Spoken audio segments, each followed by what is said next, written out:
കുറേ നാളുകൾക്ക് ശേഷം നമ്മളിത് തിയേറ്ററിൽ പോയിട്ട് സിനിമ കാണുമ്പോൾ കൽക്കിയില്ലേ അതാണ് കേട്ടോ 3D ഫിലിം ആയതുകൊണ്ട് തന്നെ എല്ലാവർക്കും ഭയങ്കര ഇൻട്രസ്റ്റ് ആണ്. പിന്നെ പാറുട്ടി വന്നതിന് ശേഷം അങ്ങനെ പോക്കൊന്നുമില്ല, അവൾ അടങ്ങിയിരിക്കുമോ എന്നൊക്കെ വിചാരിച്ചിട്ട്.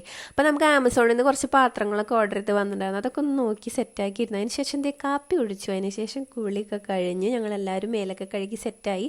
പിന്നെ സ്കിൻ കെയർ ഒക്കെ കഴിഞ്ഞ് ഏകദേശം ഒരു 8:30 8:45 ആയപ്പോൾ നമ്മൾ രാത്രി 9:30 ടിക്കറ്റാണ് ബുക്ക് ചെയ്തിട്ടുണ്ടായിരുന്നത്. നമ്മൾ ഓൺലൈൻ വഴി ബുക്ക് ചെയ്യില്ലേ. അങ്ങനെ ഞാനൊന്ന് മേക്കപ്പ് ഒക്കെ ചെയ്ത് ടച്ചപ്പ് ചെയ്യാം, അങ്ങനെ എപ്പോഴും പോക്കില്ലല്ലോ, അപ്പോൾ ഒന്ന് ഒരുങ്ങാം എന്നൊക്കെ വിചാരിച്ച് ജസ്റ്റ് ഒരു ക്രീമൊക്കെ ഇട്ട് കൊടുത്തൊന്ന് സെറ്റ് ചെയ്തതിന് ശേഷം നമ്മുടെ റയർ ബ്യൂട്ടിയുടെ ബ്ലഷ് ഉണ്ട് അതൊന്ന് ഇട്ട് കൊടുത്തു. അതിന് ശേഷം ഒരു ലിപ്പ് ഓയിലും കൂടി ഇട്ട് കൊടുത്തു കേട്ടോ. പിന്നെ പാറുട്ടി ഇരിക്കുമോ എങ്ങനെയാണ് മുഴുവൻ കാണാൻ പറ്റുമോ എന്നൊക്കെ ആലോചിച്ച് ഇങ്ങനെ വിഷമിച്ച് ഇങ്ങനെ ആവും എന്നറിയില്ല എന്നൊക്കെ പോയി നോക്കാം എന്നൊക്കെ വിചാരിച്ച് ഞങ്ങൾ അങ്ങനെ എല്ലാവരും ഒരുങ്ങി ഇറങ്ങി തിയേറ്ററിലെത്തി. ചെറുതായിട്ട് ചിപ്സൊക്കെ മേടിച്ചു. നമ്മുടെ പാറുട്ടി ഉണ്ടല്ലോ ശരിക്കും നന്നായിട്ട് ഉറങ്ങിയിട്ടോ. അപ്പോൾ അതുകൊണ്ട് തന്നെ സിനിമ ഫുൾ അടിപൊളിയായിട്ട് കാണാൻ പറ്റും. നല്ല സിനിമയായിരുന്നു കേട്ടോ. കണ്ണടയൊക്കെ വെച്ചിട്ട് കണ്ടു. അങ്ങനെ 12:30 കഴിഞ്ഞപ്പോൾ ഞങ്ങളിതേ തിരിച്ച്